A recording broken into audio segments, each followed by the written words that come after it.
All right, and welcome now to Module 7 of the Miller System. This is the final module, and what better way to end the program than by talking about something which is, for many of you listening to this program, a significant challenge, and that is, of course, dealing with, in the vernacular of sales, objections. Now, we don't have objections here at the Miller System, as Jim will explain in just a moment. He will explain, of course, what we do have in place of objections. And then what we're going to do is we're going to give you a step-by-step process that you will utilize to coach through these resistance points. So Jim, I guess the best place to start is the difference between objections and what we would call subjections here in the Miller System. First of all, welcome. It's really good to be here with you guys and to spend this time with you. I've looked forward to this module. What we'll do, as Stephen said, is we'll start from a viewpoint and transform rather the languaging and how it is we see this whole process. I remember I had a colleague of mine, his name is Bob. He was a really high sales executive in a national corporation, and I had joined as a consultant. We were able to do some pretty extraordinary work with that branch here in San Diego. And so he quite humbly came to me one day and he said, "Jim, I'd like you to teach me how to sell." Now, this is a very accomplished sales executive that had been in the industry for over 25 years. And I thought it was very gracious of him to ask me this question. And so I reminded him, I said, "Bob, listen, you already know how to sell. What I'll teach you how to do, however, is how to see." And so that's my intent here. What I mean by that is, mistakenly, we all go through life as sales consultants or as coaches or as business people that are involved in the activity of sales. And unfortunately, what we do is we see resistance as an objection. This happens generally at the end when we've given our presentation. We've done a really good job of presenting feature benefits and comparing ourselves to the competition and price conditioning and everything that we as good little salesmen are supposed to do. And then we get to the pricing at the end, and if we're bold enough to actually ask for the order, which is rare, then we get what we know to be an objection. And that objection can take the form of, "I want to think about it, I'd like to do more research, I'd like to talk to other companies, I don't make decisions in the first encounter," etc., etc. And so what we've been trained to do through the books and the audio series or the sales gurus out there is we've been taught how to overcome objections. And my question is, if we've become so brilliant at overcoming objections, then why does the sales industry still to this day stand at a 20% closing rate, 30% at best? You see, overcoming objections is a failing strategy right from the beginning. Number one, because we don't overcome in influence. It's counterintuitive. Think about it. If you're attempting to influence somebody while you're also at the same time looking to overcome them, well, it's a misnomer. And then also, too, there really are no objections. There's nothing that's objective in this at all when you want to think about it or you want to think things over or talk to people about it, etc. And so our strategies, our tactical strategies that we employ in this type of viewpoint are very ineffective. And so we find ourselves having to overpower people. We get into confrontations. We feel really weird. We step out of character. And now we put on that checkered coat of a used car salesman trying for the hard close, right? Or we just give up because we'd rather not involve ourselves in that. But let me tell you, there is good news. So how do we transform from that 20% or 30% closer into an influencer that converts at 50%, 60, 75, 85%? How is it that we're able to do that? Well, the first thing that we have to do, Stephen, is we must transform the way that we see this whole game. You see, the truth is that when we see our prospect or our client at the point of asking for a decision or calling them to action or revealing our pricing, when we see them at that point as a human being that's going to act and like a human being is supposed to act at that point, then we can allow for what is really resistance. You see, we don't want to enter willingly and powerfully and playfully into change, right? Or into what we might perceive to be a surrendering of our resources, our finances, our time, our involvement, the changing of an identity, the aligning with a stranger, right? What happens at that point? What happens at that point is the prospect stalls. She resists, right? She resists because she might have uncertainty. She might have fear. She might have doubt. She might not want to be the person who is easily sold. She might not be the one who hasn't done enough research. She might not want to change her status quo, right? And so what we do in the face of uncertainty is we resist. And then we verbalize this in the vernacular of what we mistakenly think is an objection. We want to think about it. We want to talk it over. We want to do more research. We'll get back to you, et cetera, et cetera. And so if we see it correctly, then we're able to address it correctly, if that makes sense, Stephen. Yeah, Jim, that makes complete sense. And one thing I will say is the good news for everybody listening to this part of the program is when you have gone through the other three phases with the prospect, at this point, as we have said, you will receive resistance from certain prospects, but in general, I want you to know that you have significantly reduced your chances of resistance even at this point because of the process that we have brought people through.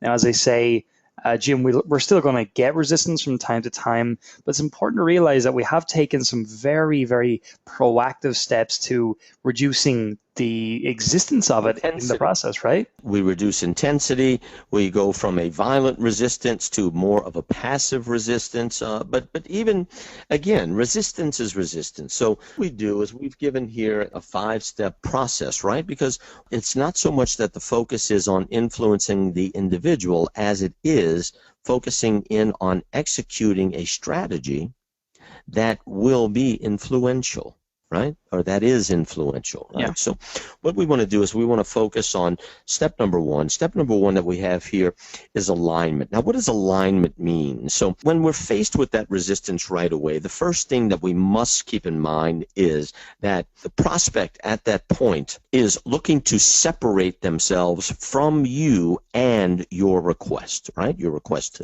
to sign a contract, your request to enroll in a program. They're looking to, at that point, to start a movement of separation. And the only way that we can forestall that separation is to align with that individual and bring them back to us. And how do we align? Well, the first thing that I do in alignment is I understand and I anticipate and I embrace the fact that human beings, when faced with a choice, with a decision, with uncertainty, their natural tendency is at that point to resist, to stall. And so I embrace their humanity. I expect it. I don't see it as rejection.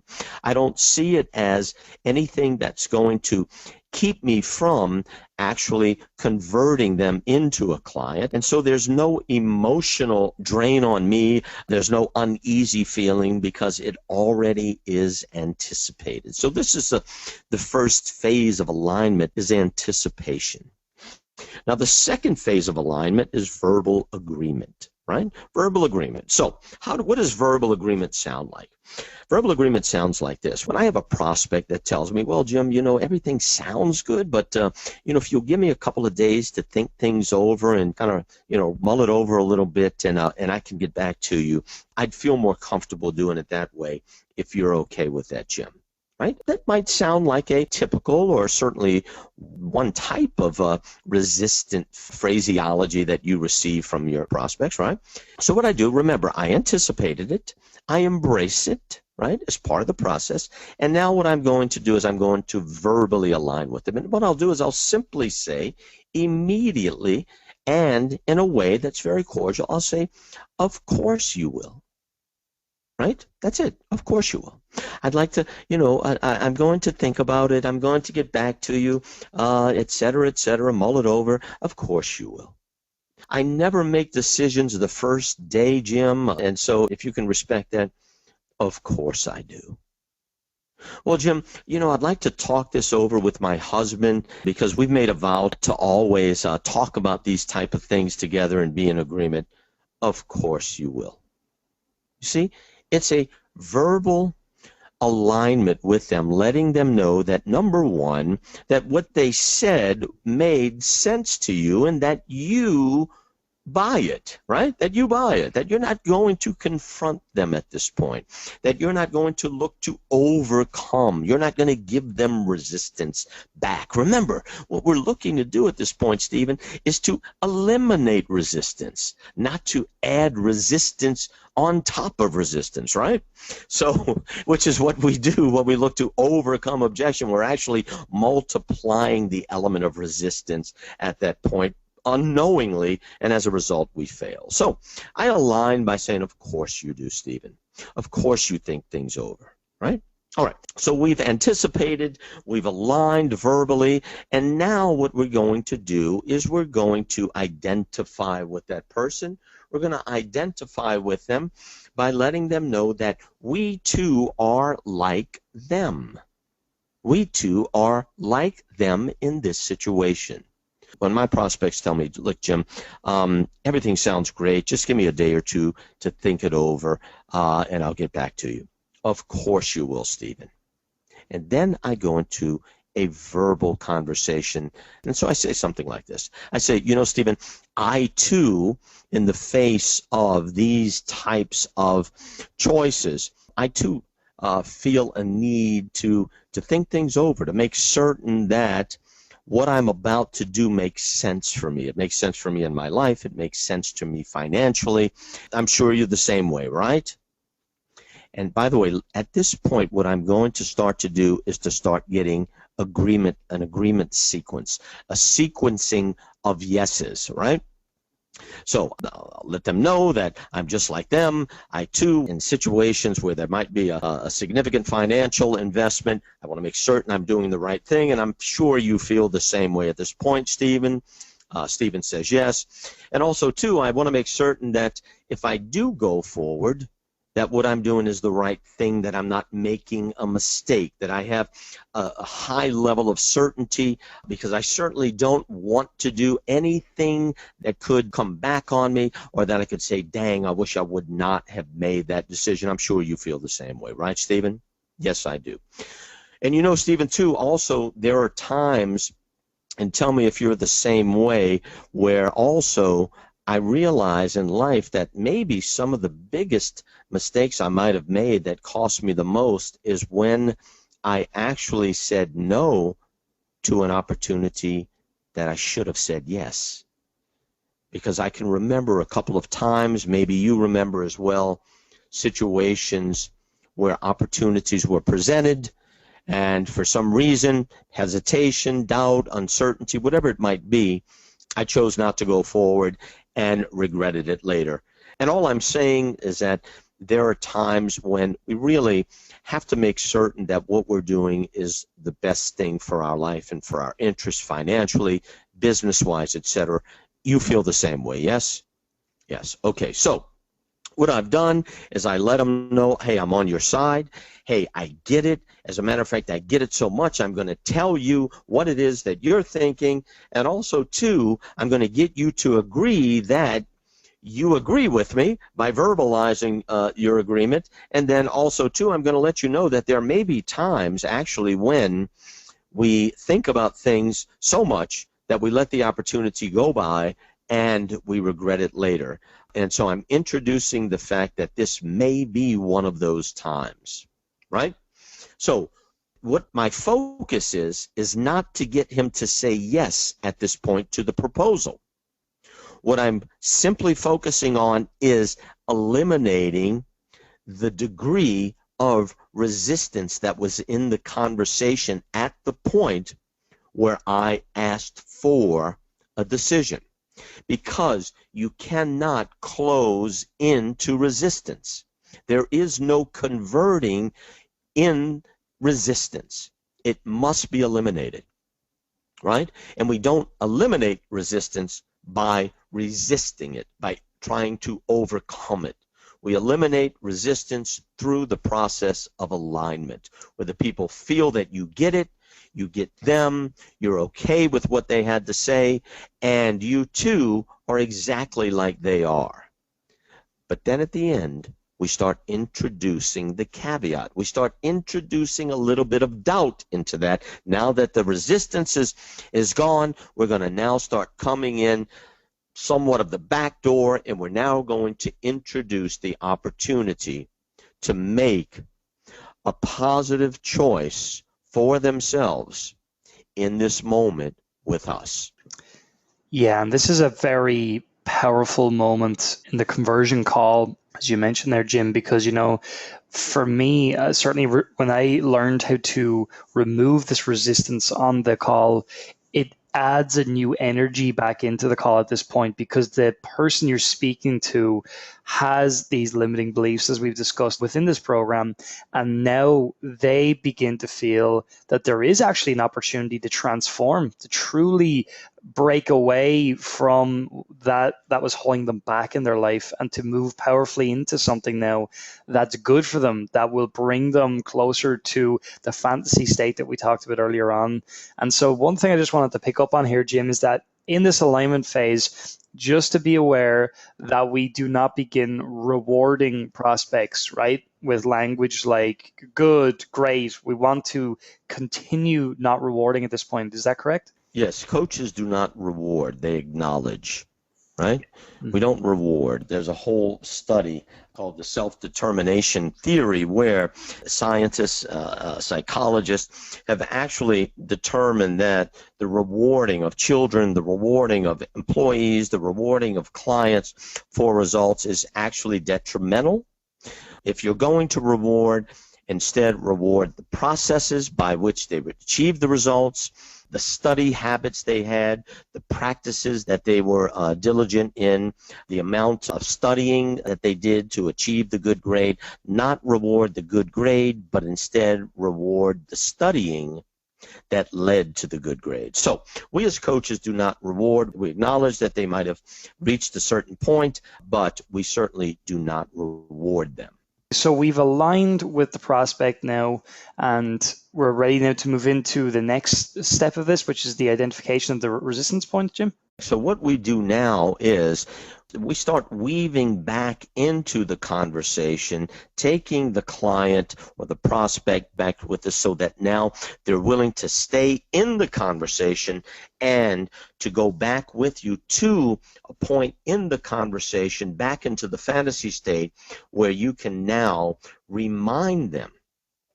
And it'll sound something like this. It might say, Stephen, one thing that really impressed me in our conversation a little bit earlier in the call is when you discussed with me that there was a desire for you to achieve a point in life where you could actually start traveling with your family, right? Because this is something that you haven't been able to do for 15 years. You might take a little vacation here, a little vacation there, but there was a desire to create an opportunity, a state position in life where you're able now to take your family on 2 or 3 vacations annually, start seeing the world, enjoying yourself together. That really impressed me, and I'm certain that that's a desire that's really strong in you. And you mentioned to me that one of the reasons why you feel you haven't been able to achieve that is because you've been uncertain as to which way to develop your business. So this uncertainty has put you at a point of paralysis where you're stuck now, right? Do you recall that conversation, that earlier conversation that we had? It really impressed me. And of course they're going to say yes, because they were just in the conversation. And now what we've done is we've identified what it is that is the resistance point in the conversation that has kept them from achieving what it is that they want to achieve in life in order to fulfill themselves. And that is the inability or the undesirability to take action when action is required. So you can see where this is going now. We've identified the resistance point, and now what we're doing is we're going to associate this moment with all of those previous actions or non-actions that they've taken, which are keeping them in this cognitive dissonance, keeping them from achieving what it is that they desire because of this behavioral pattern, this belief, this limiting belief dynamic that exists within their mind, or this fear of uncertainty of moving forward. And so we're going to now bring that forward into this moment here by associating the opportunity that they have now with that same dynamic. And I'll remind them this way. The languaging will sound something like this. You know, Stephen, I can't help but think this might also be another situation where an opportunity that certainly will give you the chance to transform yourself, transform your business, and as a result, enable you the opportunity to achieve what it is you desire by doing something different, and that is taking immediate and massive action. You see, without the action, then there is no result. If all we do is wait to take action when the emotion is perfect, then we would take very little action. Instead, those people that I know, that I've encountered, that have achieved extraordinary levels of success in their life, my own clients, even to a degree myself, what we do is, in the face of uncertainty, we take the action, as long as it's reasonable, of course. We take the action, and then we experience the emotions that result from the actions, not the actions that result from the emotions. And what are those emotions that we experience? Well, they're emotions of achievement. There are emotions of transformation. There are emotions of being able to finally get to a place in life where we've always desired. There is no emotion of success and achievement fulfillment without taking the action. And my friend, Stephen, I believe this is an opportunity for you to do behavior that would lead you into those types of emotions.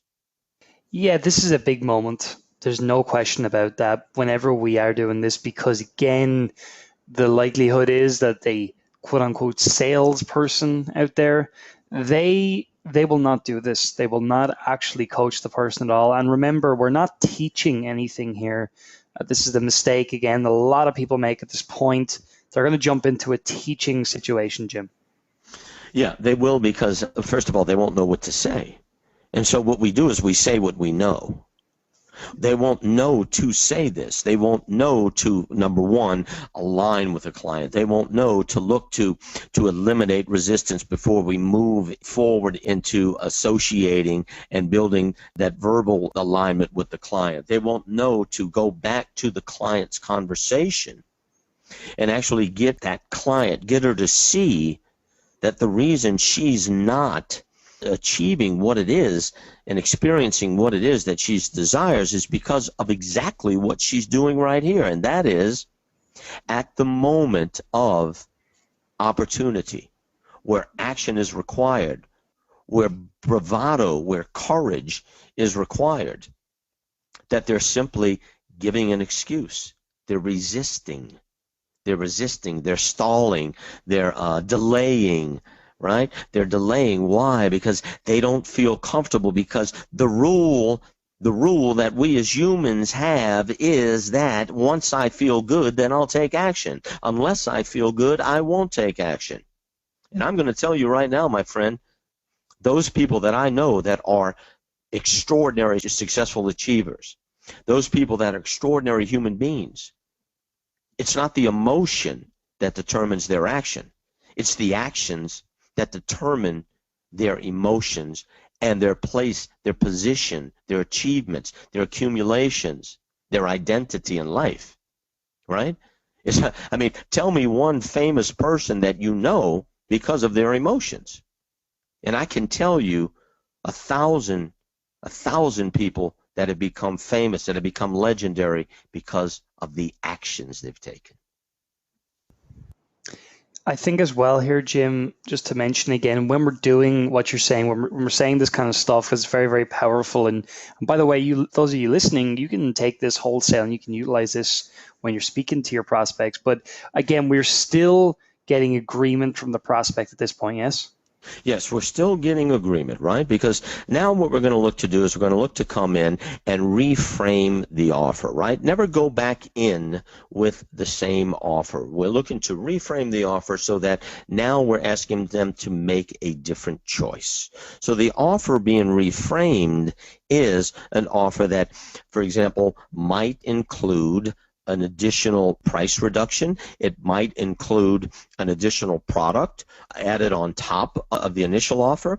It might include additional sessions or an additional session that you add to it, but you're looking to make the offer a little bit more appealing so that they feel that they won. They feel that they got something out of this, that they prevailed, right? It makes us happy. It just makes us happy to get something added. Listen, let me give you an example. I had a prospect that in the end, he said, well, listen, what I'd like to do is I'd like to offer to pay this on a payment plan. Okay? And then what we teach you in advanced courses is, you know, how to seal these type things down. But let me give you an example. Let me reveal some of those techniques. So he says, you know, I'd like to be able to have a payment plan that's comfortable for me. And so what we do is we look to get the commitment before we get consensus. Before we offer consensus, we are looking for commitment. So what I will say is something to the effect that, so what I'm understanding is that once, not if, right? Because we don't make this an if. We make it, we bring it forward in an assumptive manner. So once you are offered a payment plan, then you are willing to go forward with the program on this call with me today. Is that what I'm understanding? You see? And so they have to say yes, right? Or it depends, or whatever the case may be. But I'm looking for them to understand that if we're going to discuss payment plans, it's conditional to the fact that you're going to enroll in a comfortable payment plan. So they said, well, yeah, I think so. I say, okay, so well, tell me what it is that you see would feel comfortable as a payment plan. Let's say I have a $15,000 course, right? They say, well, you know, if I could break that down into 3 monthly payments of $5,000 a piece, that would be more comfortable for me. Now, our natural inclination as a salesperson would be to close on that offer. Wrong, because we're not salesmen. We're coaches, we're influencers, and so we do something different. And what is it that we do different? Listen carefully, because you may not have seen this one coming. So you're the client, you're the prospect, you just offered and committed to the fact that if I agree to 3 monthly payments of $5,000, then you would enroll with me. My response will be this: Stephen, would you mind if I suggest a different arrangement? And of course, you're going to want to hear what I have to say, and you're assuming maybe that I'm going to actually tighten that up a little bit in my favor. And so you agree, you concur. I said, my offer will be this. Stephen, would it feel even more comfortable instead of this being broken into 3 equal payments? Instead, if we were to break this into 4 equal payments, would that be even more comfortable for you? And of course, what are they going to say? They're going to say, yeah, because they won. They weren't expecting that. They prevailed. I'm on their side. They like me. They trust me, right? All the good feelings, that's what we're looking to leave our prospect and our client feeling at the end of the call, right? So that what we're looking to do is mitigate what? We're looking to mitigate cancellations, change of mind, wizards that come in. We call them the wizard, right? The third party that comes in and talks them out of it, whatever the case may be. But what we're doing is letting them know we're different than a salesperson. We are a coach. We are a consultant. We're a professional. We're not greedy, desperate for your money. So let's make it even more fair, even more comfortable for you, and let's break this into 4 payments as opposed to 3. Right? Another thing that you might do, like I said, is come back and offer them something additional. Always put a little bit more sugar on the pie so that you're talking about a sweeter deal at the end. Yeah, does that make sense, Stephen?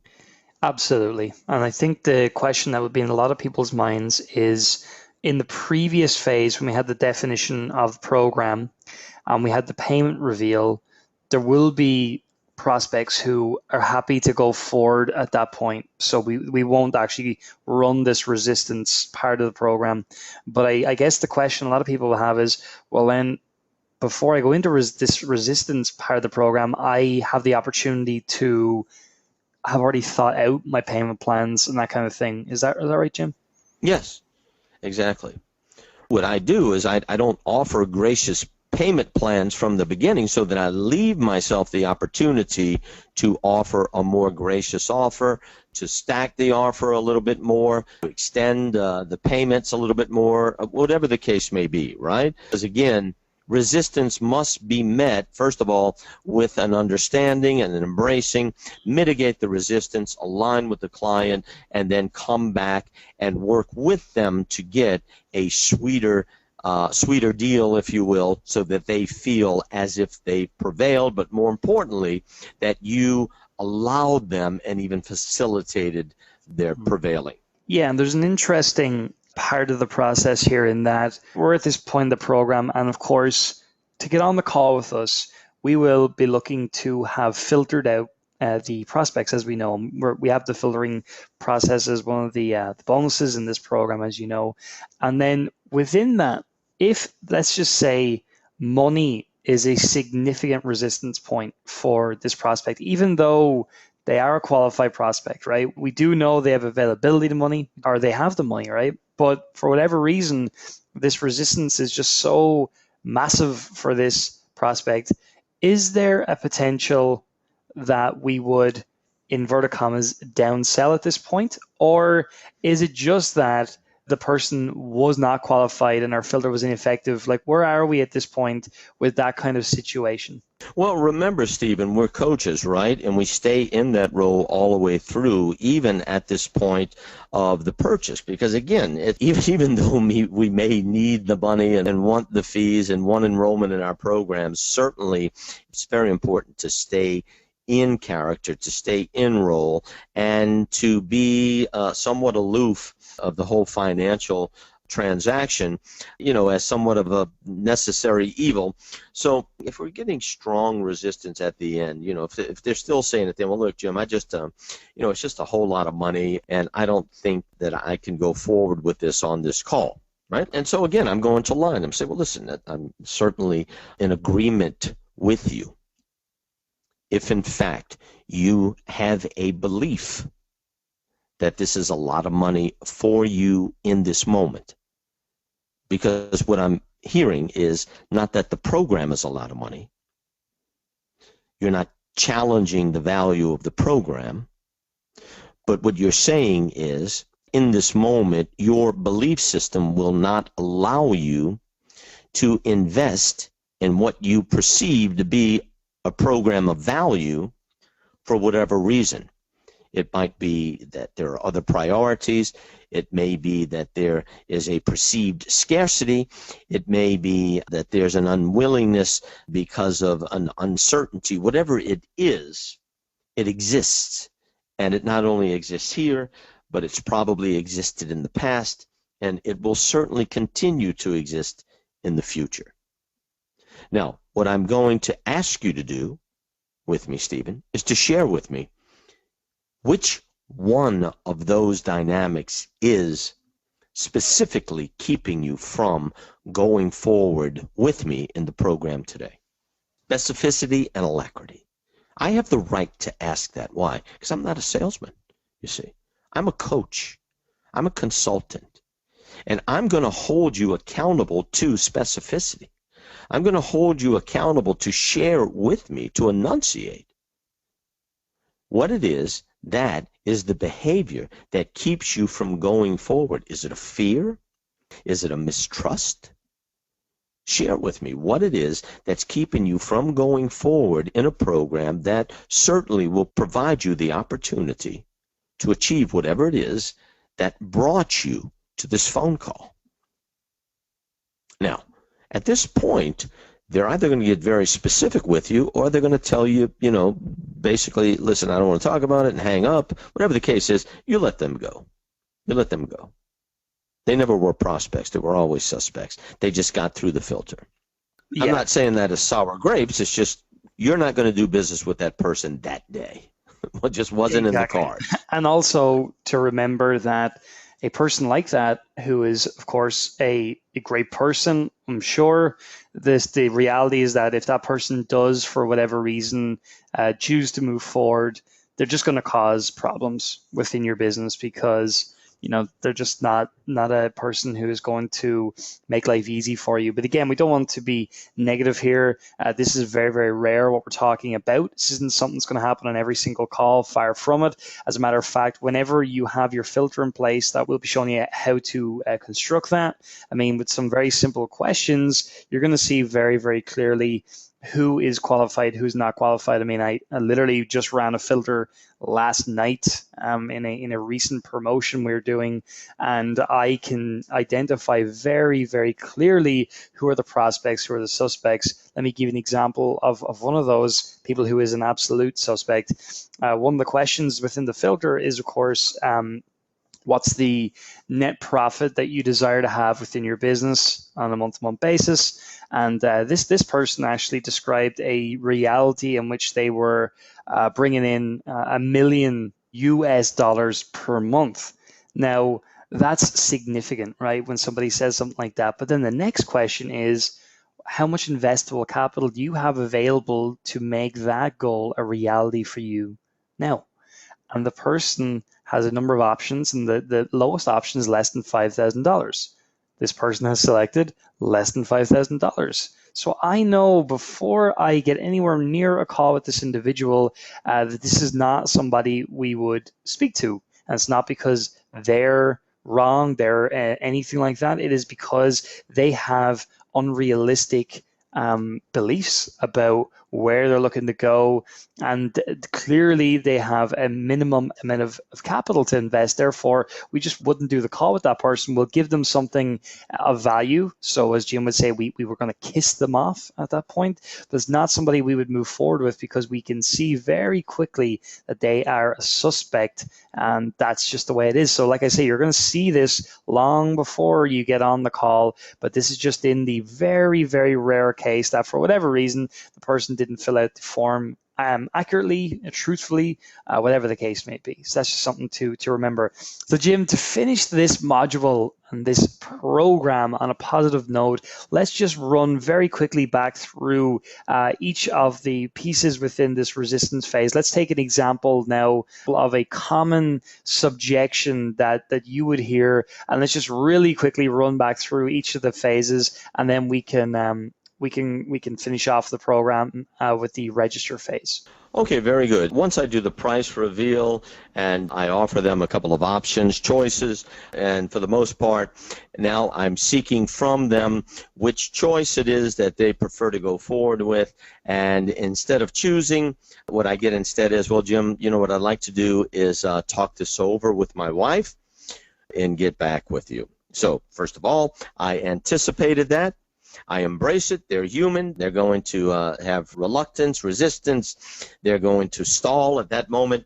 And so what I do is I'm simply going to align with them, and I'll verbally say, well, of course you do, Stephen.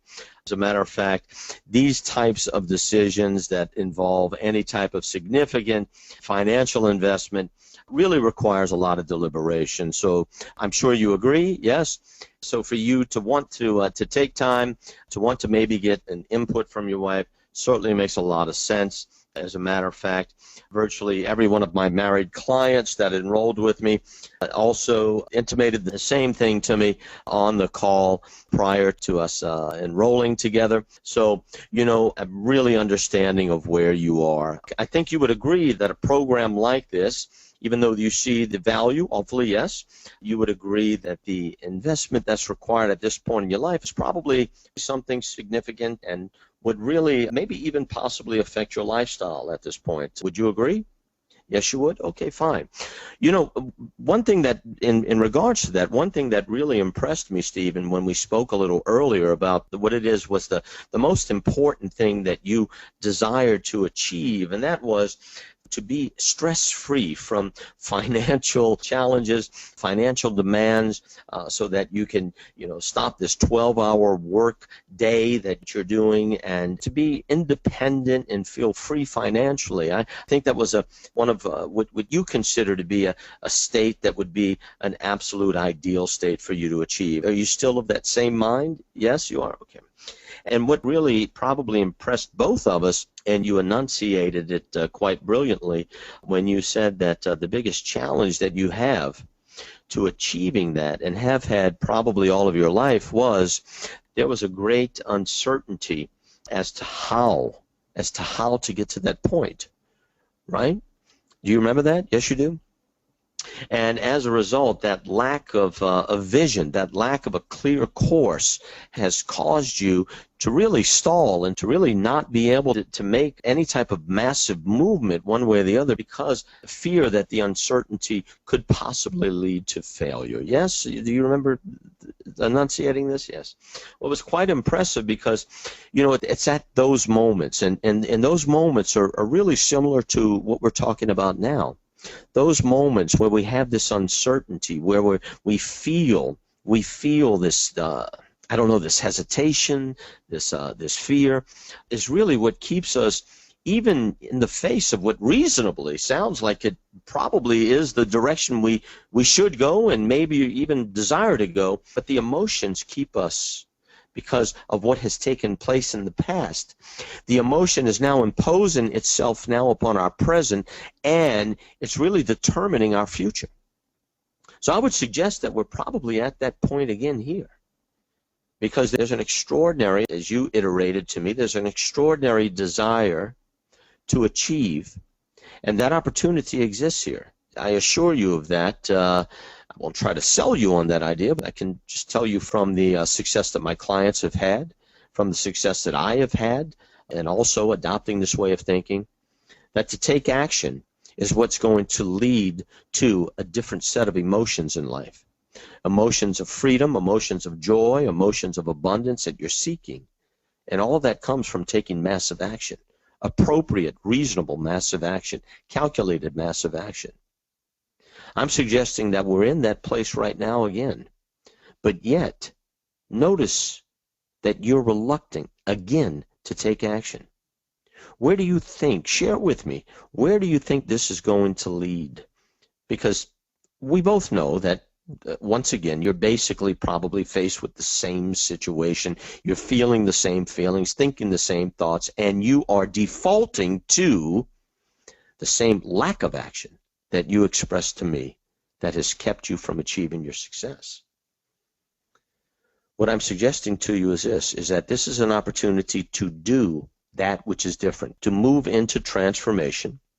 One of the things that might make this a bit easier for both of us to go forward this evening is for me to include in this program another three MP3 downloads, in which I actually address some of the issues that actually will give a further sense of certainty, a further sense of clarification, so that this will enhance your vision of where it is that we're going with all this. And then, of course, you understand that the biggest reason to feel certain in this case and to mitigate your fears, because no matter what, at any point, there's always a return of your investment if for any reason, at any time, you feel that it didn't work for you, or that it wasn't something that you thought it was. So with that said, what I'd like to do is I'd like for you to tell me which one of these payment options that we have to go forward is going to be most comfortable for you with me on this call. And that's where I'm calling for action again. Absolutely. And then just the final thing on this, Jim, would be, let's say we go there, and that's fine, and we would just run this resistance program. If we get another resistance point, chances are we're not going to, but just to give everybody that assurance that that's what we would do. At this point, we coach them. At Exactly. this point, we move out of the conversation of going forward. Now we move into the conversation of what it is that has kept you going backwards, right? Exactly. And is keeping you from going forwards. And why is it that your past will not continue to show up in your present and determine your future? And if you're okay with that, if you're okay with living in the frustration and the absence of what it is that's available to you, as it is to many people like yourself who have been in the same situation but have done something different and got a different result, right? If you're okay with that, then I'd like to know why. Because you didn't sound okay with it in our conversation earlier.